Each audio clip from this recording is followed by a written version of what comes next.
up and down the coast, from the beaches to the valleys.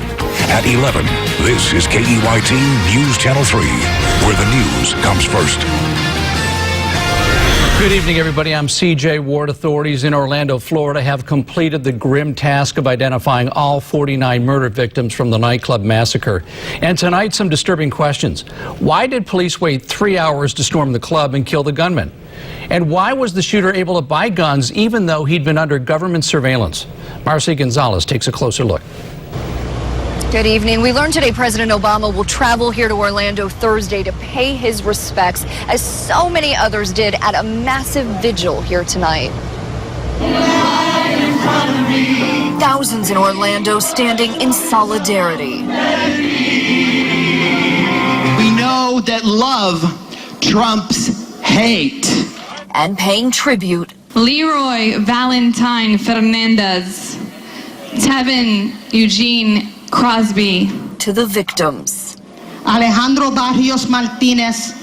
All 49 people killed inside the Pulse nightclub early Sunday now identified. Their families getting the heartbreaking news as some of the survivors and their families share the horror that unfolded in those 3 hours of terror. He was there. Some of them were actually hiding underneath the dead bodies.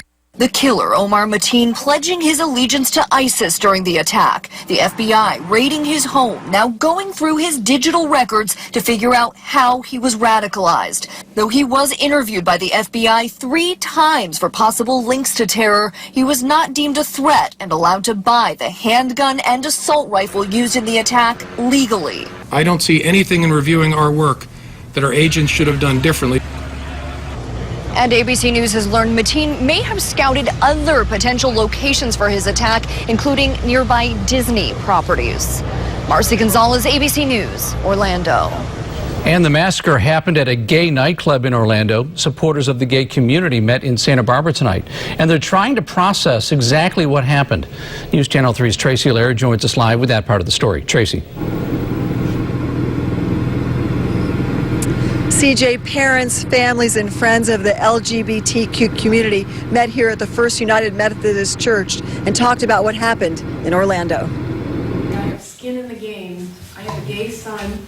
Pastor Frank Schaefer, a father of 3 gay children, says it's not Islamophobic to say religious organizations have some responsibility for the hate that's happening. As long as there are religious communities that condone discrimination against LGBTQ folks, there's a responsibility that they carry for events that happened just now in Orlando. Schaefer moderated this PFLAG panel that included a Yale Divinity grad ordained in Sandy Hook. I have a heavy heart. I mean, anyone who has gone through a trauma like this is re-traumatized when something like this happens. But for me, as a gay person of faith, it even hits harder. They like to remind people that evangelism comes from a Greek word meaning good news. And I think it's important for us to come together as religious leaders and talk about where we are in our own journeys towards becoming more welcoming, more inclusive, more loving in our world, and what we can do together that brings us together rather than splitting us apart.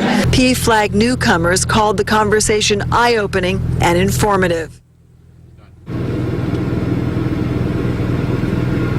And they are welcoming people to attend PFLAG meetings each month. They also plan to honor the victims of Orlando at upcoming vigils and also a Love Period event in August. In Santa Barbara, Tracy Laird, News Channel 3.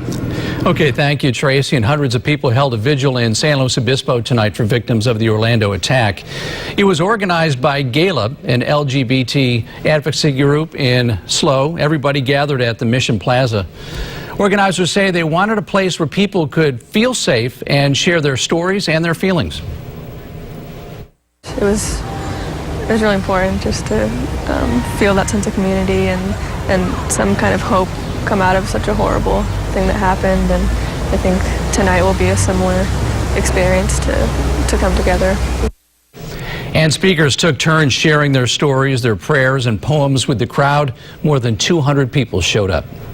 United Blood Service Centers in Santa Barbara and Ventura counties are sending blood to help the victims of the mass shooting. As News Channel 3's Vicki Nguyen explains, more donors are needed.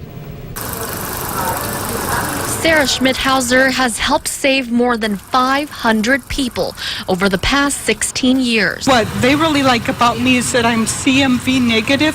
Sarah has a special type of blood that helps those who need special medical treatment. It's really, really good for people that are undergoing cancer treatments because they are less prone to have any adverse reactions. Sarah joined a room full of donors at United Blood Services on Monday. Supplies from here were sent to help the victims in Orlando. Those donating now will replenish the local blood supply. I think it's very, very good that it, shows the kindness of humanity, that when tragedies happen, people will still come out and do the right thing. Rick Harmon is one of those people. I think we're all connected. What happens over there happens here too. It affects us, and so got to do something to help. Rick says he was touched by the tragedy and didn't mind sparing 30 minutes of his day. I figured this was a good start. I'm O negative, and on the news they were saying O negative is a universal type. So if you have O negative, go give. So okay. United Blood Services of California is in urgent need of all blood types. Our blood supply dips during the summer, so we do about 20% of our blood collection is at high schools and colleges, and as you know, a lot of the schools are out for summer right now, and on vacation. So because of that, and with Orlando, it's definitely dipped quite a bit. Vicki Nguyen, News Channel 3. And the President of the United States and the next president are weighing in on the Orlando massacre.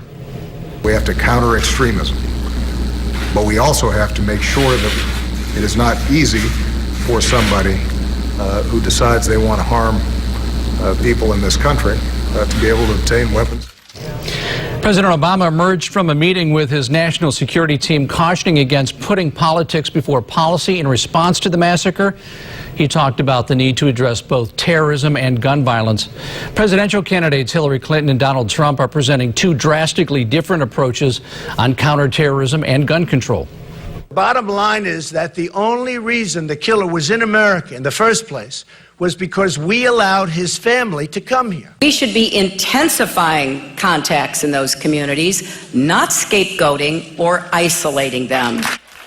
And Clinton says she supports the Democrats' bill to ban terror suspects from buying guns, while Trump says lives could have been saved if more people in the nightclub had guns. Messages of condolence and condemnation are coming in from all over the world. The bridge over Sydney Harbor lit up with rainbow colors overnight as messages of support span the world. Australians came together with candlelight vigils, and members of the LGBT community drew strength from one another. And I just feel incredibly sad about what's happened, and I felt like I needed to come together with my community. Show people that we are better than how they portray us, that we are better than how they perceive us. In Israel, the facade of Tel Aviv City Hall flashed in solidarity. Buckingham Palace says Queen Elizabeth sent a message to President Obama saying she and her husband are shocked by the events in Orlando. On a visit to China, German Chancellor Merkel said her country has a heavy heart over the hatred. And in Paris, rainbow banners flew alongside French and American flags. Still ahead on News Channel 3 at 11, a tragic weekend in Ventura County. 4 murders and a shooting, all within hours of each other. We'll have a recap. Hey, good Monday evening, everyone. I'm Chief Meteorologist Alan Rose. A nice and mild start to the week in Santa Barbara, but that is all going to change. Could be getting hot for us as we head throughout the week. All those details when we come back. Live, CJ Ward, Chief Meteorologist Alan Rose, and Mike Land Sports. This is KEYT News Channel 3, where the news comes first.